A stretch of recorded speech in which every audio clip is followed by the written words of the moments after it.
Good morning, dear students.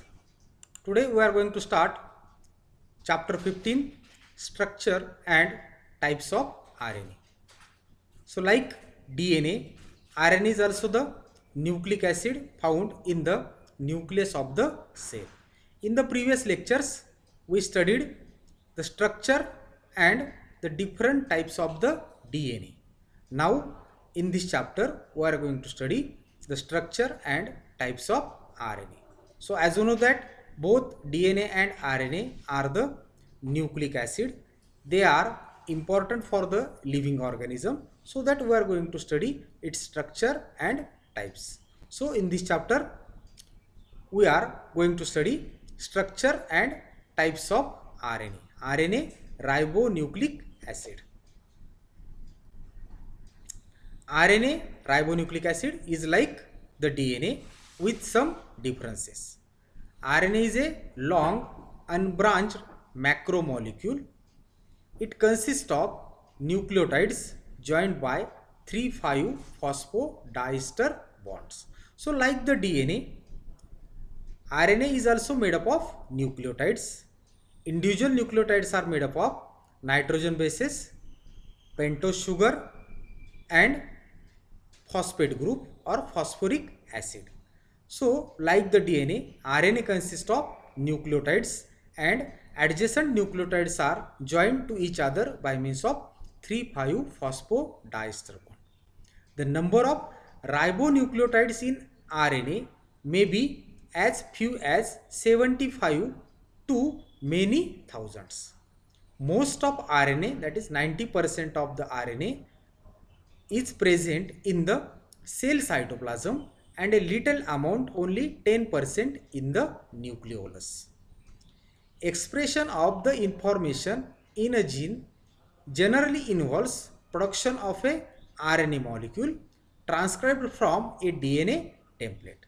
So this sequential flow of the information that we see in the central dogma of genetic expression. So the expression of the information in the gene involves production of RNA in the process of transcription from a DNA template. Strands of the RNA and DNA may seem quite similar at first glance, differing only in that RNA has hydroxyl group at the second prime position of the ribose sugar and uracil instead of thymine. So both DNA and RNA, they are made up of the nucleotides. The DNA consists of deoxyribose sugar while RNA consists of ribose sugar. The difference only in that RNA has hydroxyl group at the second prime position of the ribose sugar. And the another one difference, instead of thymine in DNA, RNA consists of uracil. However, unlike DNA, most RNAs carry out their function as single strands. Strands that fold back on themselves and have the potential for much greater structural diversity than DNA. Thus, RNA is suited to a variety of cellular functions. So, RNA is single stranded, but at some regions there is folding of this single strand of the RNA because of the complementary bases present in the folding. So at some region the double stranded region are also formed. So the RNA, it consists of single strand, but this single strand folds back on themselves and have the potential for much greater structural diversity than the DNA. So the RNA is best suited to the variety of cellular function. Okay, so this is the introduction to the RNA, ribonucleic acid. Now we are going to study the structure of the RNA. RNA is typically single stranded and is made up of ribonucleotides. These ribonucleotides are joined by 3,5 phosphodiester bond. A ribonucleotide in the RNA chain contains ribose, that is the pentose sugar, one of the four nitrogen bases, that is adenine, guanine, cytosine and uracil, and a phosphate group. So like the DNA, RNA also consists of 4 nitrogen bases. Some base is different, that is instead of thiamine in RNA there is uracil. It also possesses the pentose sugar. The sugar is the ribose sugar and the third one is the phosphate group. So RNA is typically single stranded and is made up of ribonucleotides that are linked by 3,5-phosphodiester. A ribonucleotide in RNA chain contains ribose sugar, one of the 4 nitrogen bases, that is adenine, guanine, cytosine and uracil, and a phosphate group. The structural difference between the sugars gives DNA added stability, making DNA more suitable for storage of genetic information, whereas the relative instability of RNA makes it more suitable for its more short-term function. So RNA is short-lived, it having short-term function, while DNA possesses the genetic information, so it requires more stability. So this structural difference between the sugars present in the DNA and RNA makes DNA more stable, more suitable for storage of genetic information, whereas in case of RNA it is relatively unstable and is more suitable for its more short-term function. So RNA is short-lived. The RNA specific pyrimidine uracil forms a complementary base pair with adenine and is used instead of the thiamine that was found in the DNA. So the major difference in the RNA and DNA is that RNA consists of ribose sugar while DNA having deoxyribose sugar. While the second one difference is RNA having a pyrimidine base, that is the uracil, while DNA consists of thiamine. So RNA specific pyrimidine base uracil forms a complementary base pairing with the adenine and is used instead of the thiamine that was used in the DNA.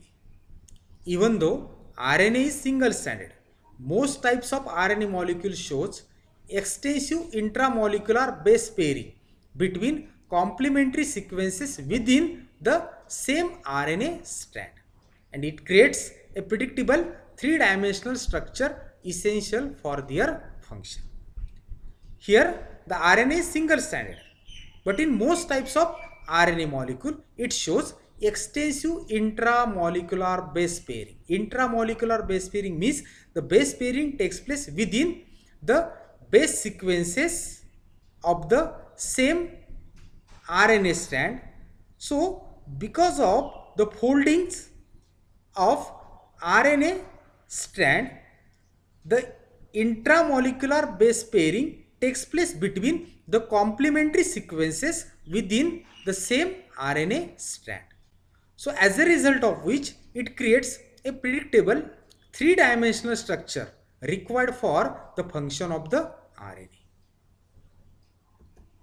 Next to this is the RNA has three constituents like the DNA. It possesses the pentose sugar, nitrogen bases and phosphate group. So there are also some differences between these constituents. Pentose sugar in RNA is ribose type. So in this diagram we can see this is the structure of the ribose sugar. Here at second prime carbon position there is a OH group, in contrast to deoxyribose sugar in DNA. Here in DNA the deoxyribose sugar has been present and at second prime carbon position there is hydrogen instead of OH group. So this is the only difference between the sugar present in RNA and DNA. RNA consists of ribose sugar and DNA consists of deoxyribose sugar. So what is the difference between these structures? At second prime carbon position in deoxyribose sugar there is hydrogen instead of OH group. Okay, so that sugar is a deoxyribose sugar, deoxy without oxygen. But at second prime carbon position here there is hydrogen instead of OH. Okay. The second one difference, the nitrogen bases in RNA are also 4 types Like DNA, in RNA, adenine, uracil, guanine and cytosine are present. So the RNA contains pyrimidine uracil in place of thymine that was found in the DNA. So instead of thymine that is seen in the DNA, RNA consists of uracil. So the difference in between these two nitrogen bases, here the structure of thymine is given. So in thymine there is a CH3 group, methyl group, while the uracil do not possess the methyl group. So this is the only difference between the thymine and uracil. So RNA consists of uracil and DNA consists of thymine. Okay, so there are the two major differences between DNA and RNA. RNA consists of ribose sugar. It possesses the nitrogen base uracil, while DNA consists of deoxyribose sugar and the nitrogen base thymine. And other things are same, that is the adenine, guanine, cytosine. They are common in both RNA and DNA. Okay. Next to this is the third one constituent of the RNA. It is the phosphoric acid. It is like the DNA. Okay. Now next thing is the RNA is usually single stranded polynucleotide, and thus there is no specific relationship between purines and pyrimidine content. Thus the guanine content is not equal to cytosine as is the case of DNA. So Chargaff's rule, it is not applicable to the RNA because RNA is single stranded polynucleotide and there is no specific relationship between the purine and pyrimidine content. So one can say that if guanine content is not, one can say that the guanine content is not equal to cytosine. So this is the case of the DNA where the guanine contents are equal to the cytosine and adenine content are equal to the thymine. So this is not found in the RNA. Why it is not found in the RNA? Because RNA is single stranded polynucleotide while DNA is a double stranded polynucleotide. RNA is susceptible to the alkali hydrolysis. Alkali can hydrolyze RNA to second prime, third prime cyclic diesters. This is possible because of the presence of hydroxyl group at second prime position. DNA cannot be subjected to alkali hydrolysis due to lack of this group. So the pentose sugar in RNA is the ribose sugar, where at second prime carbon position there is a OH group, hydroxyl group, while DNA consists of only hydrogen instead of OH group. So RNA is susceptible to the alkali hydrolysis and can yield 2,3 cyclic diester, and this is possible because of the presence of hydroxyl group at second prime carbon position of ribose sugar in RNA, while DNA cannot be subjected to alkali hydrolysis due to the lack of this OH group. So in DNA it possesses deoxyribose sugar. So at second prime carbon position of deoxyribose sugar there is hydrogen instead of hydroxyl group. So DNA cannot be subjected to alkali hydrolysis due to lack of this hydroxyl group. Therefore RNA is more unstable and short-lived than DNA. RNA can be histologically identified by arsenal color reaction due to the presence of ribose sugar. So arsenal reagent has been used for the identification of the RNA in the given sample. So this is the qualitative test for the RNA. So this arsenal reagent combines with the ribose sugar and gives a characteristic color. So because of which the RNA can be histologically identified by using arsenal color reaction. So this is possible because of the presence of ribose sugar in the RNA. There are 4 nucleosides and nucleotides in RNA. So these are adenine, guanine, cytosine and uracil.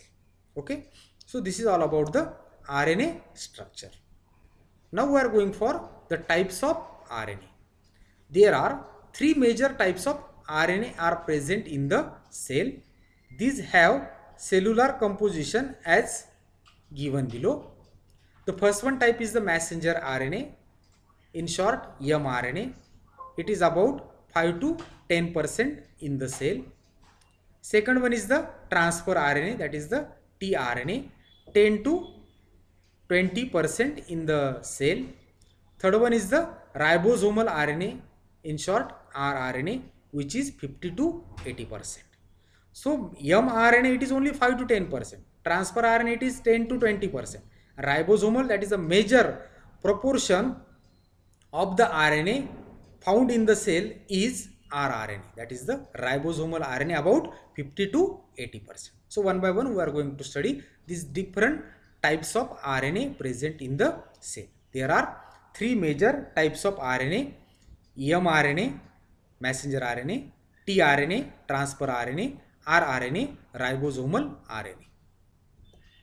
So the first one type is the messenger RNA, in short mRNA. It is characterized by the mRNA synthesized in the nucleus in eukaryotes called heterogeneous nuclear RNA, hnRNA. H for heterogeneous, N nuclear. So the mRNA synthesized in case of eukaryotic organisms in the nucleus, that mRNA initially it is called as heterogeneous nuclear RNA, hnRNA. It is always single stranded. The hnRNA on processing, so these are post-transcriptional changes in the RNA that liberates the functional RNA that enters the cytoplasm to participate in protein synthesis. So initially the mRNA is not synthesized in the eukaryotes. Here heterogeneous nuclear RNA has been synthesized first in the nucleus. That heterogeneous RNA undergoes post-transcriptional processing or the changes that liberates the functional RNA. Such functional RNA enters the cytoplasm to participate in protein synthesis. Now this functional RNA, when enter into the cytoplasm, it is the mRNA, which has high molecular weight with a short life. The eukaryotic single-stranded mRNA is capped at 5' terminal end by 7-methyl guanosine triphosphate. 7-methyl guanosine triphosphate. Guanosine triphosphate, GTP. So at the 5' end of the mRNA, there is a presence of 7-methyl guanosine triphosphate. So at their 5' end, it is capped with 7-methyl guanosine triphosphate. So this is called as capping. So capping occurs at the 5' end of the mRNA. It is believed that this cap helped to prevent the hydrolysis of mRNA by 5' exonuclease. So to protect the mRNA by the activity of 5' exonuclease, its 5' end has been capped with 7-methyl guanosine triphosphate. The cap may be also involved in the recognition of mRNA for protein synthesis. So this mRNA directly act as a template for protein synthesis. So this is the post-transcriptional changes that occur in the heterogeneous RNA, and after that, that heterogeneous RNA act as a template for protein synthesis, or after that this heterogeneous RNA, it is called as the mRNA. So what is capping? At the 5' end of RNA, there is a presence of 7-methyl guanosine triphosphate. So this is called as capping. So 5' end of the RNA, mRNA, is capped with 7-methyl guanosine triphosphate, and it is believed that this cap helped to prevent the hydrolysis of mRNA by 5' exonucleases. The cap may be also involved in the recognition of mRNA for protein synthesis. The 3' end of the mRNA contains polymer of adenylate residues, 20 to 250 nucleotides. So at the 5' end, there is a presence of 7-methyl guanosine triphosphate, while the 3' end of the mRNA contains a polynucleotide chain, polyadenylate residues about 20 to 50 nucleotides. So it is known as poly A tail. Adenylate residues. So it is known as poly A tail. This tail may provide stability to mRNA. It also prevents mRNA from the attack of 3' exonucleases. So capping occurs at the 5' end of the mRNA, while poly A tail is present at the 3' end. So the capping and polyadenylation, polymer of adenylate residues are attached at the 3' end of the mRNA. So that is called as polyadenylation. So capping at 5' end and polyadenylation at 3' end of the mRNA has been occurred for preventing the attack of exonucleases enzymes.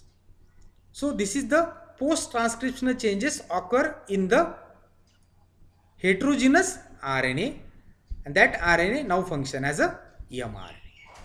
At the end of the coding region, initiation codon is present, while at the end termination codon is present. So if you see the coding sequence on the mRNA, so at the end of coding region there is a initiation codon, while at the end of the mRNA there is a termination codon. So at the 3' end of mRNA molecule is the polyadenylated region. This region is added in the nucleus before mRNA reaches the cytoplasm. So to protect the mRNA from exonuclease activity, its 3' end is polyadenylated. This polyadenylation has been takes place in the nucleus before the mRNA reaches the cytoplasm.